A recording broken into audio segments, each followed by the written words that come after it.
राहुल, प्रिया और राजन कॉलेज में पक्के दोस्त थे। वो तीनों एक डॉक्यूमेंट्री मूवी बनाने के बारे में सोच रहे थे। वो वर्ल्ड के टॉप डायरेक्टर बनना चाहते थे। रात के 10 बज रहे थे। वो तीनों इस वक्त शिमला में घूमने आए हुए थे और होटल के कमरे में इसी बात को लेकर डिस्कस कर रहे थे। समझ में नहीं आता यार कि आखिर हम किस कॉन्सेप्ट पर डॉक्यूमेंट्री मूवीज बनाएं। अरे यार, बहुत सारे कॉन्सेप्ट हैं, किसी भी कॉन्सेप्ट को सेलेक्ट कर लेते हैं। हमें तो बस एक अच्छी सी डॉक्यूमेंट्री मूवी बनानी है और अपने काम को खत्म करना है। तुम दोनों पागल हो गए हो। हम किसी भी बेकार कॉन्सेप्ट पर डॉक्यूमेंट्री मूवीज नहीं बना सकते, क्योंकि हमें अपनी ये डॉक्यूमेंट्री मूवीज इंटरनेशनल प्रीमियर में दिखानी है। मुझे अपना मजाक बिल्कुल नहीं उड़वाना। तो तुम कहना क्या चाहती हो? हमें किसी ऐसे कॉन्सेप्ट पर मूवी बनानी चाहिए जो आज तक किसी ने नहीं बनाई हो, कोई रियल कॉन्सेप्ट। मेरे दिमाग में एक आइडिया है दोस्तों, पर पता नहीं वो आइडिया तुम लोगों को पसंद आएगा या नहीं। अब ये तो सुनने के बाद ही पता लगेगा कि हमें पसंद आएगा कि नहीं आएगा। क्यों ना हम लोग रियल घोस्ट पर एक डॉक्यूमेंट्री मूवी बनाएं। राहुल की बात सुनकर राजन और प्रिया कुछ देर तक बड़ी गंभीर मुद्रा में राहुल के चेहरे की ओर देखते रहे। अचानक वो दोनों राहुल का मजाक उड़ाते हुए हंसने लगे। तू पागल हो गया है क्या राहुल? घोस्ट, आत्मा, ये सब फिल्मों में अच्छी लगती हैं यार। तो मैं भी फिल्म बनाने की ही बात कर रहा हूँ। अरे बेवकूफ, ये सिर्फ मनगढ़ंत बातें हैं। हम सब जानते हैं कि फिल्मों में मेकअप करके घोस्ट बनाया जाता है और हमें डराया जाता है। और अब तो VFX का भी इस्तेमाल होने लगा है। ये टेक्निक जब से आई है तब से ये घोस्ट एकदम रियल लगते हैं। यही तो मैं तुम दोनों को समझाना चाहता हूँ। सोचो, अगर हमारे कैमरे में कोई रियल घोस्ट रिकॉर्ड हो जाए तो हम दोनों की किस्मत रातों रात पलट सकती है। और यहाँ से कुछ दूर एक कब्रिस्तान है। कहते हैं कि उस कब्रिस्तान में सिर्फ और सिर्फ लावारिस लाशें ही दफनाई जाती हैं। उस कब्रिस्तान के बारे में ये बात प्रसिद्ध है कि वहाँ एक डायन रहती है और कहते हैं कि जो भी उस डायन को अपनी आंखों से देख लेता है वो उसे जिंदा नहीं छोड़ती। दोस्तों, मुझे नहीं पता कि इस बात में कितनी सच्चाई है, पर मेरा दिल कहता है कि वहाँ पर कुछ तो है। वो सब उस कब्रिस्तान पर जाने के लिए राजी हो गए। वो तीनों दोस्त होटल के रूम से बाहर निकल आए। बाहर सर्दी बहुत ज्यादा थी। हाड़ कंपा देने वाली ठंडी शीतलहर चल रही थी। हल्की हल्की बर्फबारी भी हो रही थी। वो तीनों एक कार के अंदर बैठ गए। राहुल ने ड्राइविंग सीट संभाल ली और उसने अपनी कार की दिशा उस कब्रिस्तान की ओर कर ली। कुछ ही देर में वो उस कब्रिस्तान में खड़े थे। पता नहीं क्यों उस कब्रिस्तान के भयावता भरे सन्नाटे को देखकर प्रिया के शरीर के रोंगटे खड़े होने लगे। भयंकर सर्दी में उसके माथे पर पसीने की बूंदें टपकने लगी, मगर उसने इस डर को बड़ी सुंदरता से छिपा लिया। राहुल ने तुरंत वीडियो कैमरा निकाल लिया।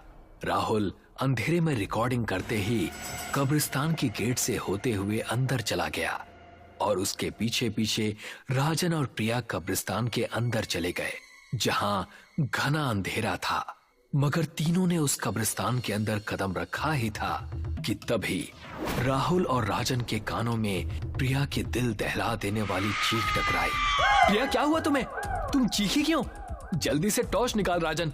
राजन ने तुरंत अपनी टॉर्च निकालकर जला दी, मगर उसने देखा कि प्रिया उसके सामने खड़ी हुई उन दोनों को सवालिया नजरों से देख रही थी। तुम चीखी क्यों? मैं तो बिल्कुल नहीं चीखी, बल्कि मैं तो खुद हैरान हूँ कि मुझे मेरी चीख क्यों नहीं सुनाई दी। मुझे लगता है कि यहाँ कुछ तो गड़बड़ है। एक तो हमें यहाँ पर खुद लेकर आया और ऊपर से अब बोल रहा है कि कुछ गड़बड़ है। तू सिर्फ रिकॉर्डिंग कर। अपने दोस्तों के कहने पर राहुल कब्रिस्तान के अंधेरे में शूट करने लगा। कुछ देर बाद राहुल ने अपने दोस्तों से कहा, ठीक है दोस्तों, चलते हैं। अब तो कंप्यूटर में देख कर ही पता चलेगा कि कैमरे में क्या रिकॉर्ड हुआ है। तीनों अपनी कार में बैठ गए। राहुल के चेहरे पर थकान झलक रही थी। क्या हुआ राहुल, तेरे चेहरे पर थकान कैसी? पता नहीं क्यों यार, जब से कब्रिस्तान से बाहर निकला हूँ मुझे ऐसा लग रहा है जैसे मेरे कंधे भारी से हो रहे हैं। कुछ ऐसा ही मुझे भी महसूस हो रहा है यार, लेकिन मैंने तुझे इसलिए नहीं बताया कि कहीं तो मेरी बात का मजाक ना उड़ाए। प्रिया, क्या तुम्हें भी ऐसा महसूस हो रहा है? मुझे ऐसा कुछ भी महसूस नहीं हो रहा। राहुल ने तेजी से कार अपने होटल की ओर दौड़ा दी। होटल के रूम में पहुंचकर राहुल अपने लैपटॉप से अपने कैमरे पर की हुई रिकॉर्डिंग देखने लगा। अचानक राहुल के मुंह से दर्द की वजह से हल्की सी चीख निकल गई। क्या हुआ? पता नहीं यार, बहुत सा बोझ महसूस हो रहा है, मानो किसी ने बहुत सारा वेट मेरे कंधों पर रख दिया है। अजीब बात है, कार के अंदर मुझे भी ऐसा ही महसूस हो रहा था, लेकिन अब मुझे बिल्कुल सही महसूस हो रहा है। टेंशन मत ले, मेरे पास पैरासिटामोल रखी हुई है, उसे खाकर सो जाना, तुझे आराम मिल जाएगा। लेकिन सबसे पहले रिकॉर्डिंग को देख लेना चाहिए। होटल रूम में आते ही प्रिया बाथरूम में चली गई। राहुल और राजन ने लैपटॉप की स्क्रीन पर नजरें गड़ा ली। तभी उन दोनों को लैपटॉप में कुछ ऐसा दिखा कि उन दोनों के गले से डर के कारण एक जोरदार चीख निकल गई। उनकी आंखें डर और दहशत से फटी की फटी रह गई। वो दोनों एक दूसरे के चेहरे की ओर हक्का बक्का होकर देखने लगे। दरअसल उन दोनों ने देखा कि जैसे ही वो कब्रिस्तान में एंटर हुए, एक बेहद भयानक दिखने वाली स्त्री प्रिया को अपने पंजों में उड़ाकर ले गई। उन दोनों ने लैपटॉप में देखा कि वो कब्रिस्तान में अकेले नहीं थे। उन तीनों के अलावा कब्रिस्तान बहुत से भयानक दिखने वाली आत्माओं से भरा हुआ था और वो भयानक चेहरे वाले राहुल और राजन की ओर घूर कर देख रहे थे। राजन ने तुरंत लैपटॉप को बंद कर दिया और चीखते हुए राहुल की ओर देखकर बोला, आखिर वो भयानक स्त्री कौन थी जो प्रिया को अपने पंजों में दबाकर उड़ा कर ले गई? सवाल ये नहीं है कि वो प्रिया को उड़ा कर ले गई, सवाल ये है कि फिर हमारे साथ जो प्रिया आई है वो कौन है? तभी राजन शीशे की तरफ इशारा करते हुए बुरी तरह से चीखा। राहुल ने जैसे ही खुद को शीशे में देखा तो उसके भी गले से एक जोरदार चीख निकल गई। तेरे दोनों कंधों पर कोई बैठा हुआ है राहुल। राहुल के दोनों कंधों पर भयानक दिखने वाली स्त्रियां बैठी हुई थी जो सिर्फ शीशे में ही दिखाई दे रही थी। हमें यहाँ से भागना होगा मेरे दोस्त। तभी प्रिया बाथरूम से निकलकर बाहर आ गई। अचानक राहुल के कंधे पर बोझ खत्म हो गया, मगर प्रिया का चेहरा बेहद भयानक हो चुका था।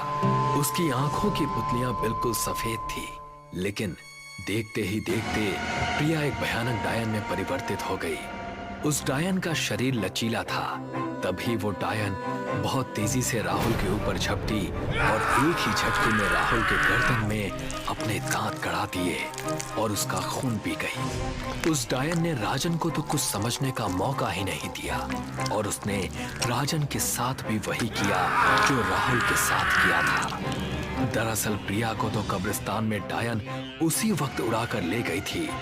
प्रिया की लाश तो कब्रिस्तान में ही पड़ी हुई थी। कुछ ही सेकंड में वो डायन हवा में गायब हो गई। अगले दिन पुलिस को होटल में राहुल और राजन की लाश मिली। पुलिस इंस्पेक्टर करण अपने हवलदार से बोला, इन दोनों की लाशों की हालत देखकर लगता है जैसे कि इन दोनों को किसी जंगली जानवर ने मारा है, मगर इस 5 स्टार होटल में जंगली जानवर कैसे आ सकता है? इन्हें किसी जंगली जानवर ने नहीं मारा साहब, ये जरूर उस कब्रिस्तान में वीडियो शूट करने के लिए गए होंगे। कुछ देर पहले मुझे सूचना मिली है कि उस कब्रिस्तान में प्रिया नाम की लड़की की लाश पाई गई है। उसके शरीर को भी चीर फाड़ कर रख दिया है। वो इन दोनों के साथ शिमला आई थी। सारा शिमला जानता है साहब कि वहाँ एक डायन का राज है। तुम ये बात दावे से कैसे कह सकते हो? देख नहीं रहे साहब, सामने कैमरा रखा है, लैपटॉप बंद पड़ा है। जरूर ये दोनों कैमरे में उसी डायन को रिकॉर्ड करके ले आए होंगे। अगर ऐसी बात है तो फिर मैं वो वीडियो रिकॉर्डिंग जरूर देखूंगा।